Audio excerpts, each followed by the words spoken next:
Il faisait nuit et je venais de vivre une rencontre inattendue et intense avec un homme que je connaissais à peine. Je ne suis pas une femme superficielle.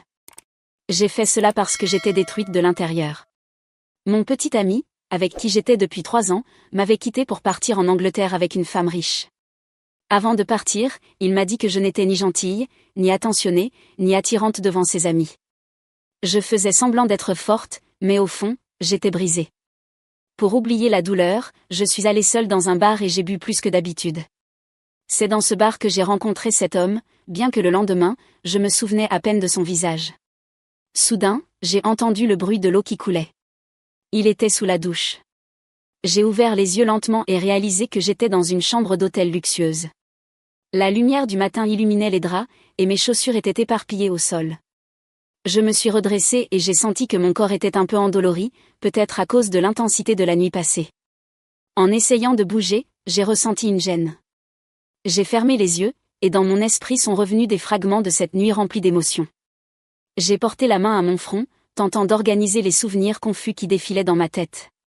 Je me sentais partagée entre confusion et regret. Cet homme s'était tellement approché de moi, et même si je ne voulais pas l'admettre, ce moment avait été puissant. Mais ce n'était pas le moment d'y penser. Je n'avais jamais été dans une telle situation avec un inconnu et je ne savais pas comment y faire face.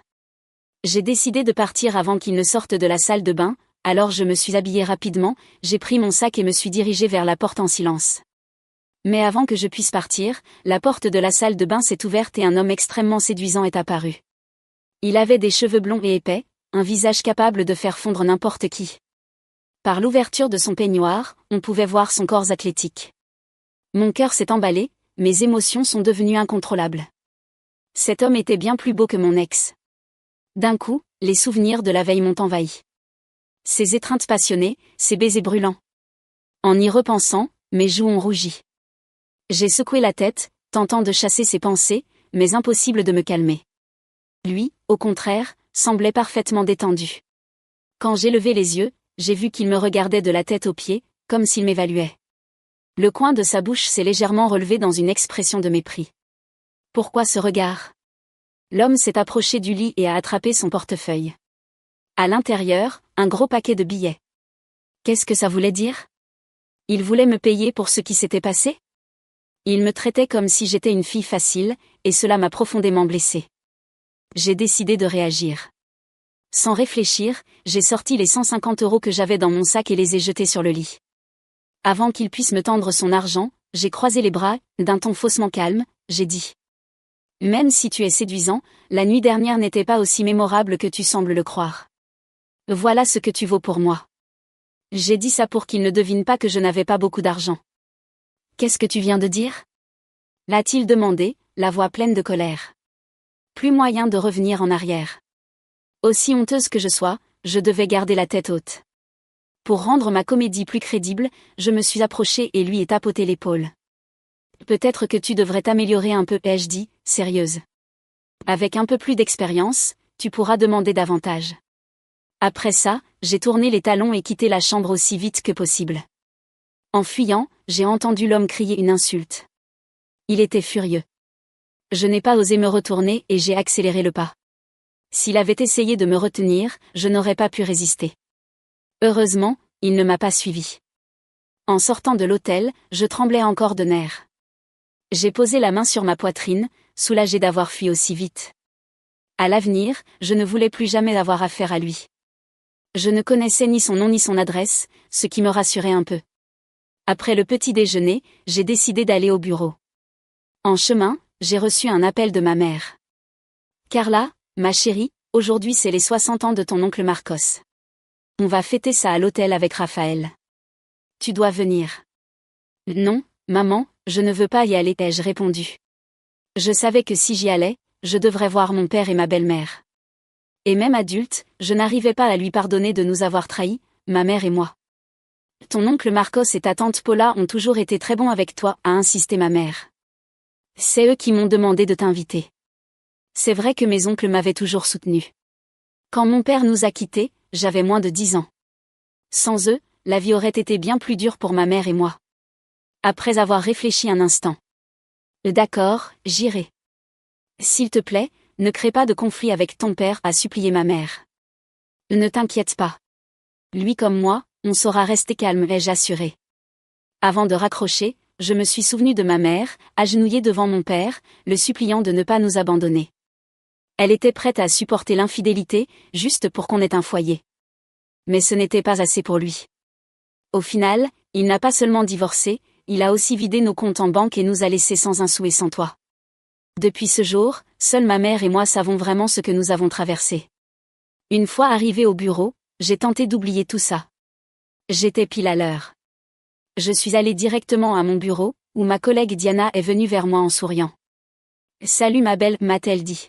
« T'as rompu avec ton mec, non ? T'as une tête de tristesse. » Diana et moi avons toujours eu une bonne relation, je savais qu'elle ne disait pas ça méchamment. Hier soir, j'ai dépensé 150 € pour que quelqu'un me tienne compagnie et console mon cœur brisé, ai-je répondu. Seulement ? Diana a froncé les sourcils. Un mec aussi bon marché ne doit pas valoir grand-chose. Je savais qu'elle plaisantait. On avait toujours ce genre d'humour, même si en vérité, on était plutôt classique. Même si je lui disais avoir passé la nuit avec quelqu'un, elle penserait que c'était une blague. J'ai préféré ne rien dire de plus et j'ai simplement ri. Au fait, dit Diana en changeant de sujet, j'ai entendu dire qu'on a un nouveau patron. Je ne suis qu'une assistante, ai-je répondu. Peu importe qui c'est. Mais elle a continué. On dit qu'il est héritier du groupe Whitmore. Son père est un haut responsable du gouvernement, sa mère est présidente du siège. En plus, il est jeune et super beau. Toutes les filles du bureau sont excitées à l'idée de voir s'il est vraiment comme on dit. Ça a l'air d'un mec inatteignable, ai-je commenté calmement. Je doute que l'une d'entre nous soit à la hauteur. À ce moment-là, mon supérieur, Fernando, s'est approché. Le nouveau patron prend ses fonctions aujourd'hui, a-t-il dit d'un ton sérieux. Tous les responsables à partir du poste de chef de département doivent assister à la réunion dans la salle de conférence. J'ai pris mon carnet et mon stylo et je l'ai suivi. Diana m'a lancé un clin d'œil, me demandant de prendre une photo du nouveau patron. Mais en entrant dans la salle, j'ai vu qu'elle était bondée. Étant assistante, je me suis assise dans un coin. En vérité, je n'étais même pas curieuse à propos du nouveau patron. Je ne pensais qu'à l'homme de ce matin. Je me suis souvenue de son regard quand j'ai jeté les 150 €, et un sourire m'est venu. En y repensant, j'avais peut-être exagéré. Mais il m'avait regardé avec mépris. Et il avait sorti son portefeuille comme s'il allait me payer. Je n'ai fait que lui rendre la monnaie. Soudain, des applaudissements m'ont tiré de mes pensées. Un homme élégant en costume noir est entré dans la salle, entouré de monde. Je l'ai fixé pendant plusieurs secondes, sans y croire, que faisait-il là ? Je me suis frotté les yeux, pensant que j'hallucinais. Mais non. En les rouvrant, j'ai réalisé. Le nouveau patron, c'était l'homme avec qui j'avais passé la nuit. J'avais dépensé 150 € avec lui, et maintenant, il était mon patron. Mon Dieu. Mon cœur battait à tout rompre, et je ne pensais qu'à une chose. Et maintenant, qu'est-ce que je vais faire ? Lorsqu'il est entré dans la salle de conférence, entouré de directeurs et de responsables, tout mon corps s'est figé. Pendant quelques secondes, j'ai même eu du mal à respirer. Je ne connaissais pas son nom, je ne savais pas où il habitait, et cette ignorance m'avait apporté un certain soulagement. Mais maintenant, il était là. Devant moi. Mon nouveau patron. Je me suis enfoncée dans un coin de la salle, essayant de devenir invisible, les épaules rentrées et les yeux rivés sur mon carnet, faisant semblant de prendre des notes. Mais à l'intérieur, j'étais en panique. Les souvenirs de la veille me frappaient plus fort que je ne voulais l'admettre, pas seulement les baisers et les caresses, mais surtout le moment exact où j'avais jeté l'argent sur le lit, tentant de sauver un peu de dignité après m'être sentie humiliée. Et maintenant ? Comment allais-je pouvoir le regarder en face ? Mais ce qui s'est passé ensuite m'a prise complètement de court. « Bonjour à tous », dit-il, d'une voix ferme et assurée. C'était la même voix qui avait murmuré à mon oreille quelques heures plus tôt, mais désormais elle portait le poids de l'autorité, pas celui d'un amant de passage. « C'est un honneur d'être ici. J'espère pouvoir compter sur vous pour faire avancer cette entreprise. » Des applaudissements ont rempli la salle. J'ai applaudi lentement, encore sous le choc. Il parlait comme si de rien n'était. Comme si j'étais une simple employée parmi d'autres. Comme si je n'avais pas passé la nuit avec lui. Comme si je ne lui avais pas lancé 150 € à la figure. Il balaya la pièce du regard, saluant chaque groupe avec un léger sourire. Mon cœur se mit à battre à toute vitesse quand ses yeux se posèrent sur moi. Un bref instant, nos regards se croisèrent. Ma respiration s'interrompit. Mais ce que je vis dans ses yeux me bouleversa encore plus, rien. Aucun mépris, aucun sarcasme, aucune colère. Juste un hochement de tête poli. Froid. Professionnel. Je ne savais pas si je devais me sentir soulagée ou terrifiée. Après la présentation, chacun retourna à son poste. Je marchais vite, presque en trébuchant, désespérée à l'idée de l'éviter. Mais alors que je me dirigeais vers mon bureau, j'ai entendu des pas derrière moi. « Tu es Carla, c'est ça ?» Mon sang s'est glacé. C'était lui. Juste derrière moi. Je me suis retournée lentement, essayant de masquer la panique qui m'envahissait. « Oui, monsieur », répondis-je d'une voix faible. « Je suis le nouveau PDG, mais ça, je crois que tu le sais déjà, » dit-il avec un sourire courtois, en tendant la main, comme si la nuit dernière n'avait jamais existé. Je suis nouveau ici, alors j'essaie de faire connaissance avec les équipes. J'espère que nous pourrons bien travailler ensemble. J'ai serré sa main, la mienne presque tremblante de sueur, et j'ai hoché la tête. Mon cœur battait si fort que je n'entendais même plus mes pensées. Il faisait vraiment comme si de rien n'était. Je travaille à l'administration, assistante de la direction. Si vous avez besoin de quoi que ce soit, je suis à votre disposition, murmurai-je, tentant de paraître naturel, même si ma voix tremblait. Parfait. Ravi de l'entendre, répondit-il, toujours avec ce ton courtois. Bon travail, Carla. Et il s'en alla. Juste comme ça. Il s'est contenté de partir. Me laissant là, figé au milieu du couloir, avec l'impression que le sol allait s'ouvrir sous mes pieds. Je suis retournée à mon bureau en silence, me sentant ridicule. Comment faisait-il pour agir ainsi? Est-ce que cette nuit n'avait vraiment rien représenté pour lui? Est-ce qu'il avait déjà vécu ça avec d'autres femmes avant moi? Je me sentais stupide, insignifiante, jetable. Et pire encore, maintenant, il était mon supérieur direct. Il dirigeait tout. Et moi? Moi, je n'étais qu'une assistante, essayant de cacher sa honte. La matinée passa lentement. Je n'arrivais pas à me concentrer. Chaque bruit de pas dans le couloir me faisait lever les yeux, redoutant de le voir apparaître à nouveau. J'ai tenté de m'occuper avec des tableurs, des mets, des documents, mais tout me ramenait à lui. Je revoyais son regard quand j'avais enlevé mes vêtements. Et ensuite, ce mépris. Ce portefeuille. Cet argent. Je m'étais fait des illusions? Au fond, avais-je cru que cette nuit signifiait quelque chose? Qu'il s'était senti connecté à moi, ne serait-ce qu'un instant? Maintenant je comprenais. Pour lui, cette nuit n'avait eu aucune importance. Et le fait qu'il fasse semblant de ne pas me connaître rendait tout ça encore plus douloureux. À l'heure du déjeuner, j'ai rejoint Diana, essayant de cacher le poids que j'avais sur les épaules. Elle ne cessait de parler de notre nouveau patron, à quel point il était beau, charismatique, riche. Toutes les femmes de l'entreprise fantasmaient déjà sur lui. T'as vu sa façon de marcher? Et sa voix? Mon Dieu, Carla, on dirait un acteur. Moi, je me marierai avec lui demain, dit-elle en riant. Ouais, il est plutôt impressionnant, murmurai-je en piquant distraitement ma fourchette dans mon assiette. Je crois qu'il t'a regardé pendant la réunion, non? Ajouta-t-elle. Il t'a trouvée intéressante, hein? J'ai failli m'étouffer. Mais non, il a juste été poli, mentis-je, en essayant de rire.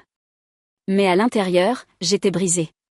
Je savais que cette histoire était loin d'être terminée. Parce que, même s'il faisait comme si rien ne s'était passé, j'en étais certaine. Il n'allait pas en rester là. D'une manière ou d'une autre, il allait me faire payer. Mais pas aujourd'hui. Il jouait un jeu dont j'ignorais encore les règles. Et le pire, c'est que rien qu'en pensant à lui, une partie de moi tremblait encore. La semaine s'est poursuivie comme si rien ne s'était passé. Du moins, de son côté. Moi, en revanche, je vivais dans un état d'alerte permanent. J'étais au bord de l'effondrement à chaque fois que j'entendais des pas fermes dans le couloir ou le son de l'ascenseur qui s'ouvrait. C'était comme vivre avec une corde invisible serrée autour du cou. Et bien sûr, il semblait omniprésent. Il apparaissait dans des réunions improvisées, passait dans les services, parlait avec les responsables, souriait à tout le monde. Toujours poli, formel, respectueux. Même avec moi. Et c'est justement ce qui me mettait le plus mal à l'aise. Son calme, son contrôle. Je n'avais aucune idée de ce qui se cachait derrière ce masque parfaitement professionnel. C'était cet équilibre effrayant qui me troublait. Dans ma tête, j'avais déjà imaginé 1000 scénarios. Dans l'un, il me rétrogradait. Dans un autre, il me renvoyait pour comportement inapproprié. Et dans le pire de tous, il me ridiculisait devant toute l'entreprise. La vérité, c'est que, même s'il prétendait que rien ne s'était passé, je me sentais constamment sur le point de recevoir un coup dans le dos. Alors, quand la secrétaire de direction est apparue à mon bureau avec un petit sourire et m'a dit « Monsieur aimerait vous voir dans son bureau ». Tout de suite. Tout mon corps s'est figé. Moi ? L'ai-je demandé, tentant de cacher ma nervosité. Oui, Carla. Il a demandé à vous voir personnellement. J'ai reçu ça comme une condamnation. J'ai inspiré profondément, fermé le dossier sur mon ordinateur sans même l'enregistrer, et j'ai marché dans le couloir comme si j'allais à l'abattoir. J'ai frappé à la porte, hésitante. Entrez, répondit-il de l'autre côté, avec cette voix qui me donnait des frissons, pour de multiples raisons contradictoires. J'ai poussé la porte et suis entrée. Il était assis à son bureau, en train de classer quelques papiers, les manches de sa chemise retroussées jusqu'aux avant-bras. Il ne me regarda pas tout de suite.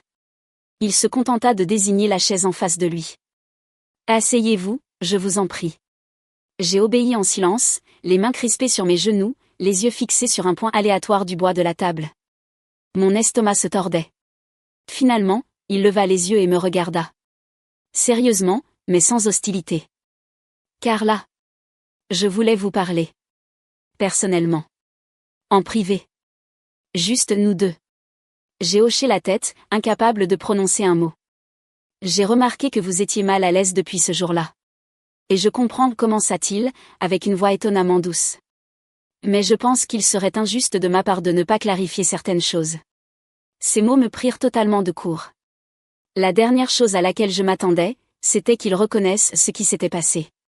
À propos de cette nuit, continua-t-il, et pour la première fois, je vis une ombre d'hésitation passer sur son visage. J'étais seule dans ce bar. J'avais passé une journée terrible, des problèmes personnels, je voulais juste oublier ma vie, ne serait-ce qu'une nuit. Et puis je vous ai vu, vous étiez si belle, mais votre regard était si triste. On aurait dit que vous portiez le poids du monde. Je sentis mes joues s'enflammer. J'étais figée, muette, essayant de savoir si c'était un piège émotionnel ou une tentative de rédemption. Je me suis approchée parce que, sincèrement, j'avais juste envie de parler à quelqu'un.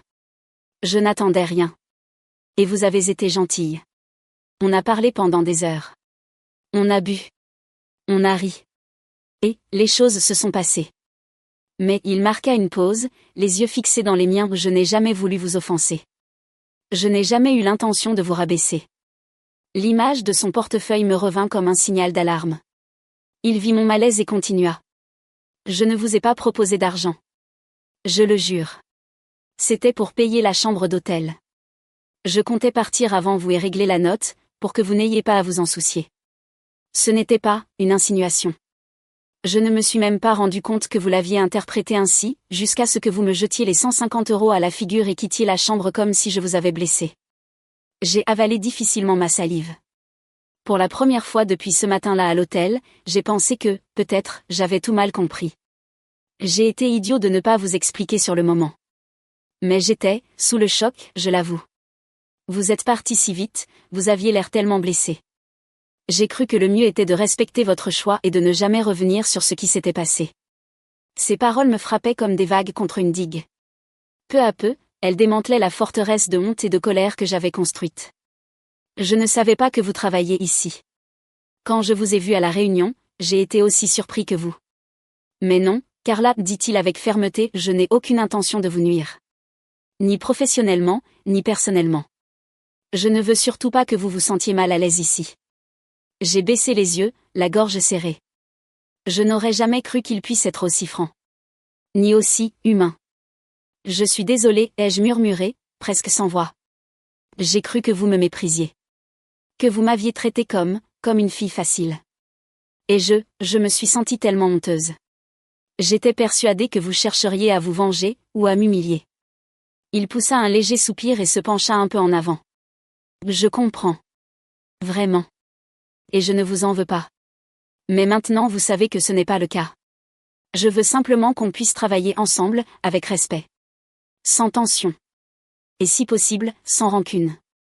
J'ai hoché lentement la tête, encore sonné par le tournant que cette conversation avait pris. Il n'avait pas seulement été gentil. Il avait été honnête. Humain. Et même si une partie de moi restait brisée, une autre commençait à ressentir un léger, presque imperceptible, soulagement. Je ne reviendrai plus sur ce sujet, sauf si vous le souhaitez, conclut-il. C'est la dernière fois que j'en parle. Vous êtes libre de tourner la page à votre manière. Merci, de me dire ça, murmurai-je. Pardon, encore une fois, pour ma réaction. Il me sourit doucement, et ce sourire n'était ni moqueur ni condescendant. Il était calme. Sincère. C'est oublié, Carla. Parfois, il suffit juste de comprendre l'autre côté. Bon après-midi. Bon après-midi, monsieur, répondis-je en me levant. En sortant de son bureau, le couloir me sembla moins oppressant. J'étais encore troublée. J'avais encore peur. Mais quelque chose en moi avait changé. Peut-être qu'il n'était pas le monstre que j'avais imaginé.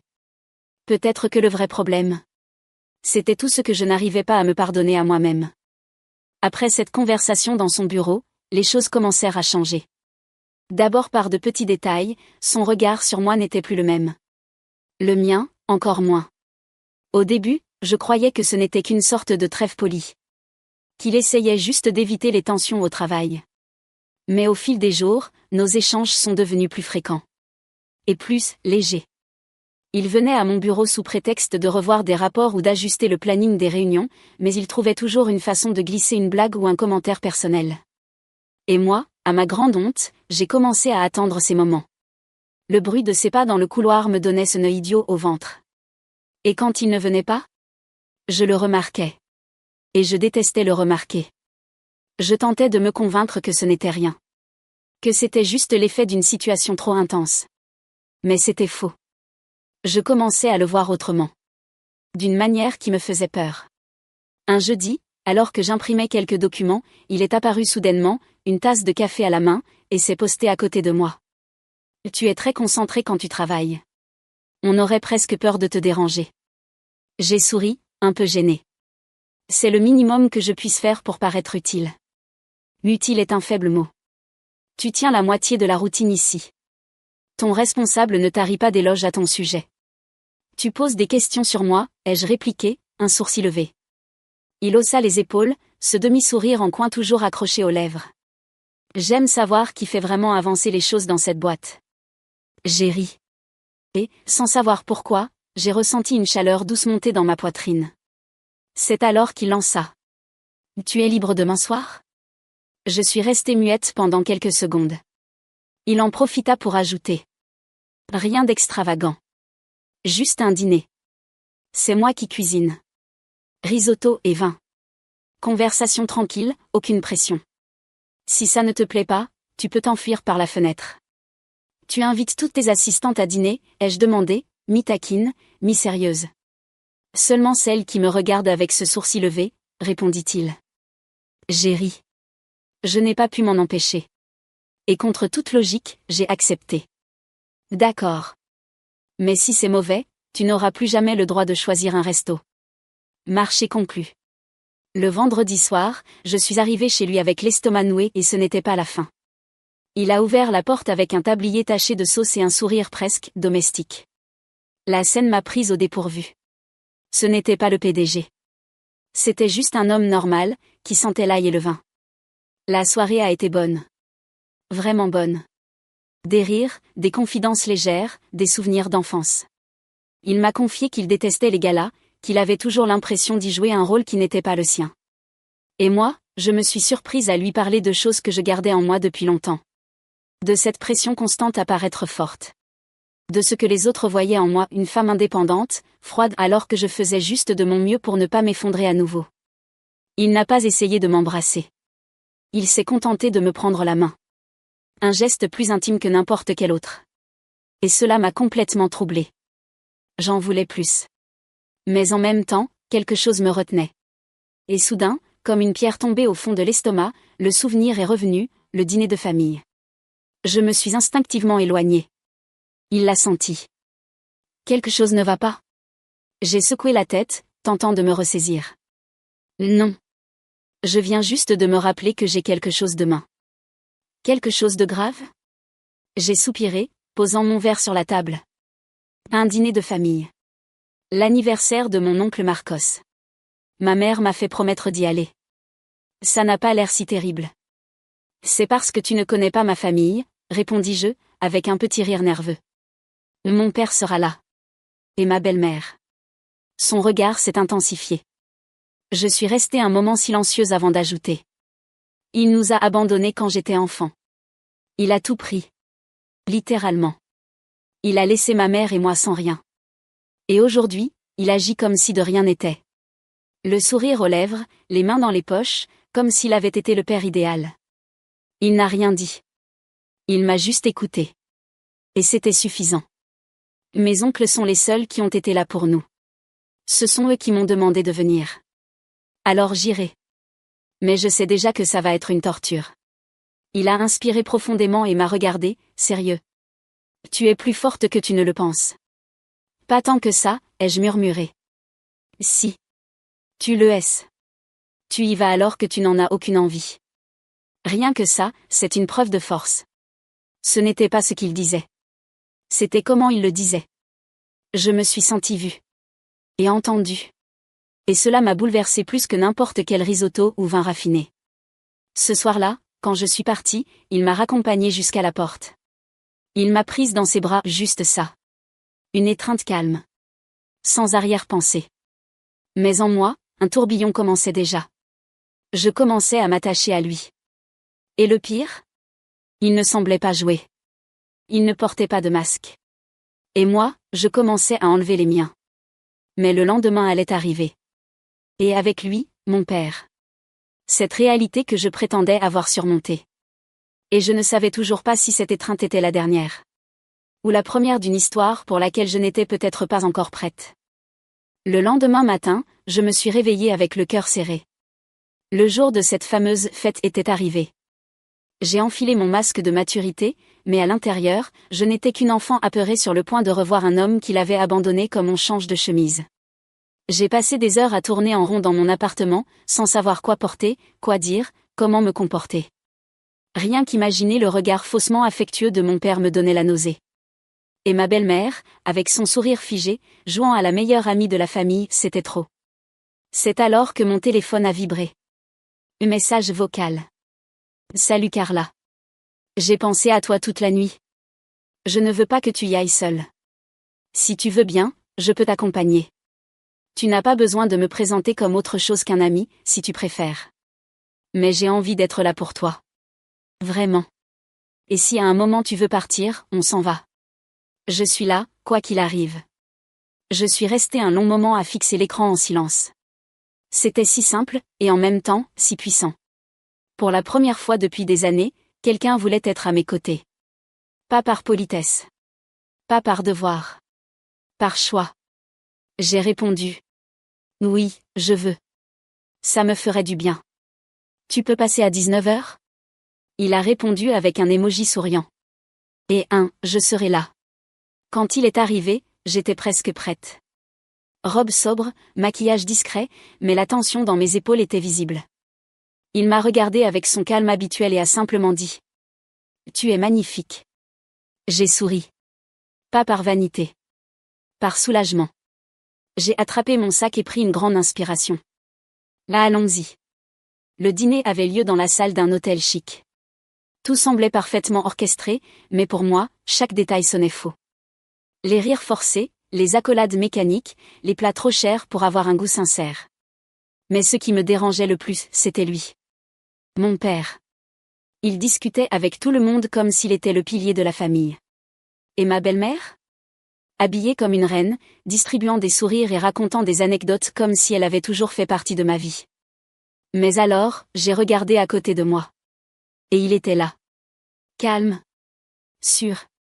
Il m'a lancé un regard qui disait « Je suis là ». Et c'était suffisant. Mes oncles nous ont accueillis à bras ouverts. Leur étreinte était la même que toujours, chaleureuse et sincère.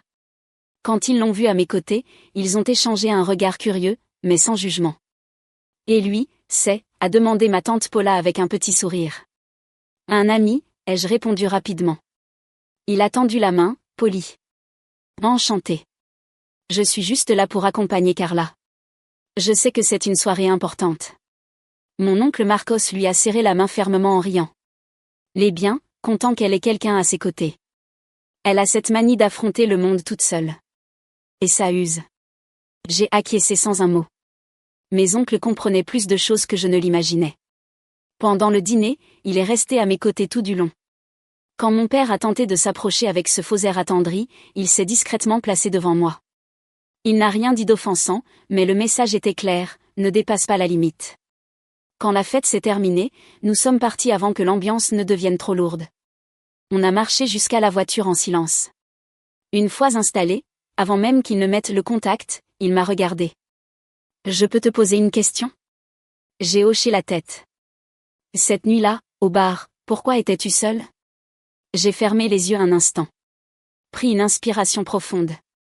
Parce que mon ex m'a quitté de la pire manière. 3 ans ensemble, et il a tout arrêté par message. Il m'a dit qu'il partait en Angleterre. Avec une femme riche. Plus jolie. Plus intéressante. Il m'a dit que j'étais peu charismatique. Que mes amis trouvaient qu'il méritait une médaille de me supporter. Je me suis sentie comme une merde.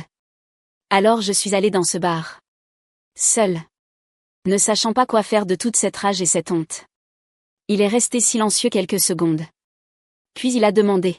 « Elle s'appelle Lorena ?» Je l'ai regardé, surprise. « Comment tu sais ça ?» Il a esquissé un rire amer. « Je la connais. Très bien, même. Mon père a failli tout perdre à cause d'elle. Elle fait toujours la même chose, elle séduit des hommes riches, les saigne, et quand elle sent qu'ils sont abîmés ou plus utiles, elle passe au suivant. » J'étais sous le choc. « Tu veux dire que, elle va le quitter aussi ?» Pas seulement. Elle est déjà en train. Je parie que ton ex ne s'en rend même pas compte, mais, elle voit déjà quelqu'un d'autre. Exactement comme elle a fait avant. Un silence pesant s'est installé dans la voiture. J'essayais de tout digérer, mais il n'avait pas fini. J'ai une idée. Si tu veux, on peut lui montrer qu'il a jeté la seule personne qui comptait vraiment. Mais seulement si tu veux. Mon cœur s'est accéléré. Ce n'était pas juste de la vengeance. C'était autre chose. C'était, reprendre ce qu'il m'avait volé, ma dignité. Je l'ai regardé, encore bouleversé, mais les yeux décidés. « Je t'écoute. » Il a souri.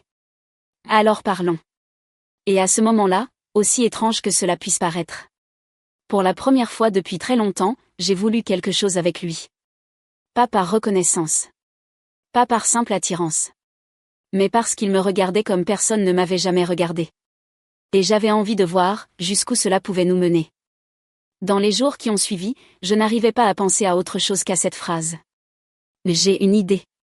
Si tu veux, on peut faire en sorte qu'il comprenne ce qu'il a perdu. J'avoue qu'au début, j'ai hésité. Ça paraissait puéril. Mesquin, même. Mais plus je repensais à son message lâche de rupture, à ses mots cruels, à son mépris, plus je réalisais qu'il n'avait jamais payé le prix de ses actes. Il avait juste tourné la page, comme si je n'avais jamais existé. Et moi? J'étais restée en morceaux. Alors oui. Je voulais qu'il sache. Qu'il ressente. Pas par haine. Mais pour qu'au moins une fois dans sa vie, il soit confronté à sa propre cruauté. « C'est quoi, ton plan ?» lui ai-je demandé, quelques jours plus tard, assise sur son canapé. Il m'a regardé avec ce calme réfléchi qu'il maîtrisait si bien. On sentait qu'il avait déjà tout planifié. Lorena est vaniteuse. Extrêmement. Si elle découvre que l'homme avec qui elle sort ne s'intéresse qu'à son argent, elle coupe les ponts sans hésiter. Je l'ai déjà vu faire. Mais comment on lui fait découvrir ça? Il a pris son téléphone, ouvert une ancienne conversation et m'a montré des photos d'elle dans des soirées, des interviews. Elle semblait connue dans certains cercles sociaux. Mais elle déteste les scandales. Alors on va lui livrer quelque chose qu'elle ne pourra pas ignorer, mais qui ne la mettra pas publiquement en danger. Une vidéo. Simple. Ton ex disant clairement que ce qu'il aime le plus chez elle, c'est son compte en banque. Il te l'a déjà dit, non? J'ai hoché la tête. 2 fois, même. Il a dit que, cette fois, il allait enfin connaître la vraie vie de luxe. Il a esquissé un sourire satisfait. C'était suffisant. Alors on va faire en sorte qu'elle l'entende. De sa propre bouche. Les jours suivants, il a tout mis en place. Un faux profil, bien construit, avec quelques messages subtils, rédigés par lui-même, comme s'il était une amie de Lorena.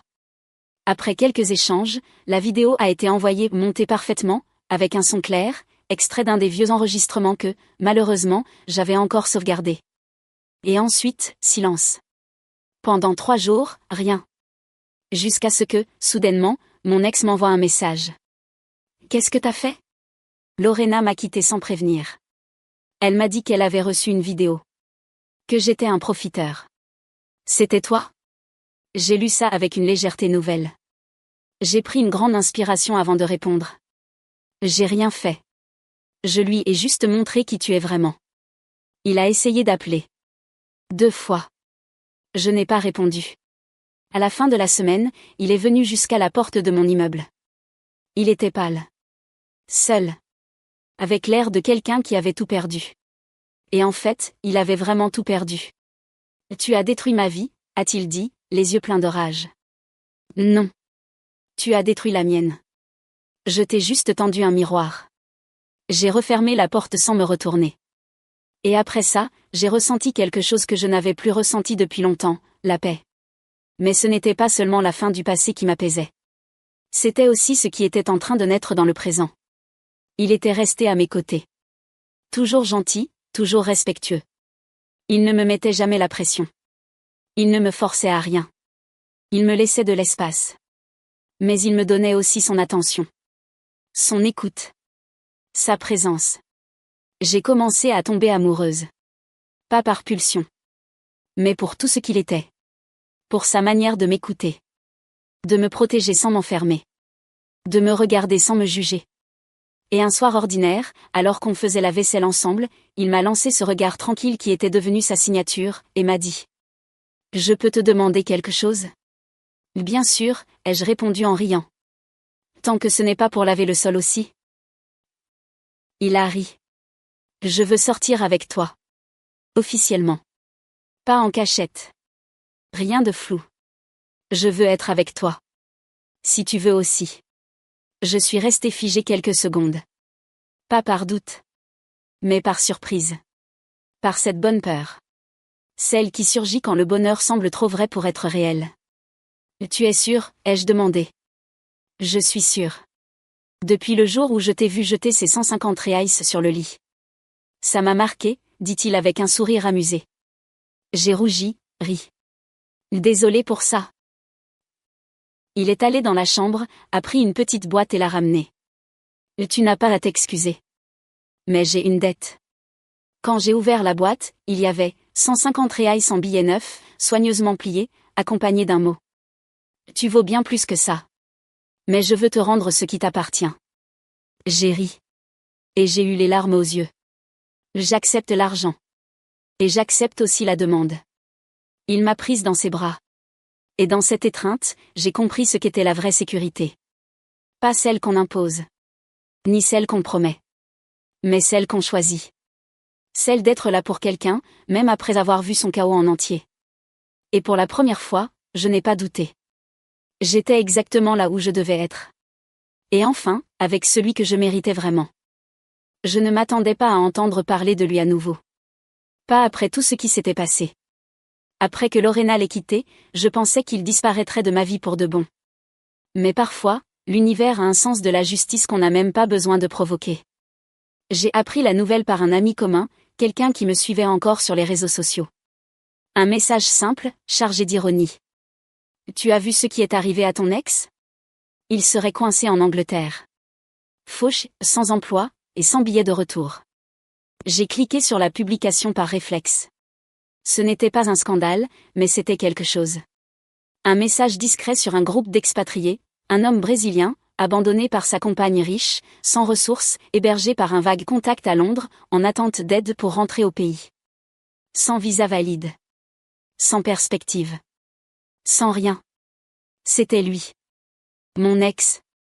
Celui qui m'avait dit que je n'étais pas assez bien. Qui m'avait troqué comme une vieille paire de chaussures pour une femme au compte bien rempli. Qui m'avait fait croire que j'étais le problème. Et maintenant, il était là. Seul. Ruiné. Suppliant pour rentrer. Et le plus ironique ? Je n'arrivais même pas à ressentir de la colère. Ce que je ressentais était encore plus fort, de l'indifférence. Et c'est là que j'ai compris. La vengeance était complète. Parce que la véritable vengeance, ce n'est pas crier, humilier ou se venger. C'est avancer. Se reconstruire. Vivre une vie si belle, si solide, que l'autre devient un détail effacé. Et ma vie était bien au-delà de tout ce que j'aurais pu imaginer. Lui et moi, oui, lui, l'homme du bar, celui qui est devenu mon patron, puis mon ami, puis mon tout, étions ensemble depuis 3 mois. Et ce n'était pas un ensemble fragile ou flou. C'était réel. Il connaissait chaque recoin de mon passé. Les blessures liées à mon père. La douleur que je portais en silence. Et jamais, pas une seule fois, il n'a utilisé cela contre moi. Au contraire. Il respectait chacun de mes silences. Chaque regard que je préférais lancer par la fenêtre plutôt que parler. Chaque moment où j'avais besoin d'espace. Et ça m'a guéri. Il m'emmenait dans des endroits simples, mais avec une tendresse que je n'avais jamais connue. Il cuisinait pour moi comme si chaque plat était un cadeau. Il m'écoutait comme si mes mots avaient de la valeur. Il me faisait rire avec un humour un peu idiot, mais sincère. Et surtout, il me faisait me sentir en sécurité. Parfois, je le regardais en pleine conversation et je me surprenais à penser, tout a commencé cette nuit-là, dans ce bar. Une nuit où je voulais juste fuir la douleur. Où je me sentais jetable, invisible. Qui aurait cru que c'est justement là que tout allait changer ? Je n'oublierai jamais ce moment où je me suis assise sur ce lit d'hôtel, confuse, terrifiée, persuadée d'avoir fait une énorme erreur. Et aujourd'hui, je sais que c'est ce faux pas apparent qui a tout changé. C'est là que le destin a décidé de m'offrir une seconde chance. Ma relation avec mes oncles s'est renforcée. Après le dîner, ma tante Paula m'a appelée. Il est très calme, mais on voit dans son regard qu'il te respecte. Ça faisait longtemps que personne ne te regardait comme ça. Ils m'ont soutenu, comme toujours. Mon oncle Marcos m'a même invité à déjeuner, juste nous deux. Il m'a dit.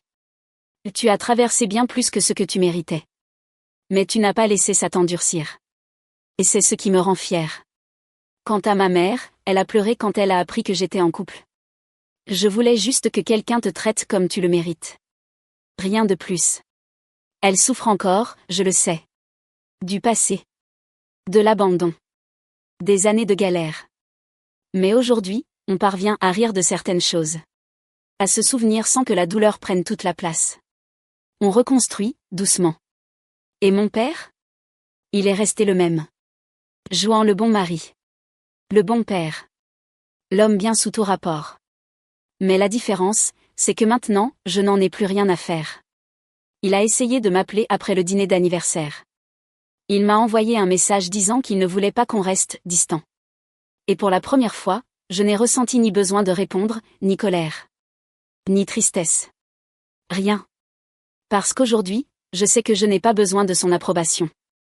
Aujourd'hui, je m'aime moi. Et j'ai quelqu'un à mes côtés qui me choisit tous les jours pas pour ce que je peux offrir, mais pour ce que je suis.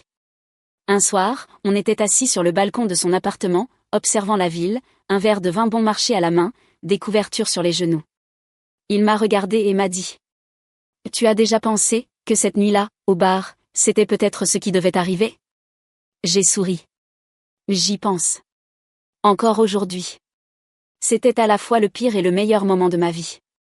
Il m'a pris la main, l'a serrée doucement, et a plaisanté. Il est dire que tout a commencé à cause de ces $150. El mejor dinero que perdí en mi vida, ai-je répondu en riant. Il m'a embrassé sur le front. Et là, sous ce ciel sans étoiles, j'ai compris une chose toute simple, mais puissante. J'ai survécu. Je me suis reconstruite. Et, enfin, je vivais. Heureuse. Entière. Et amoureuse, à nouveau.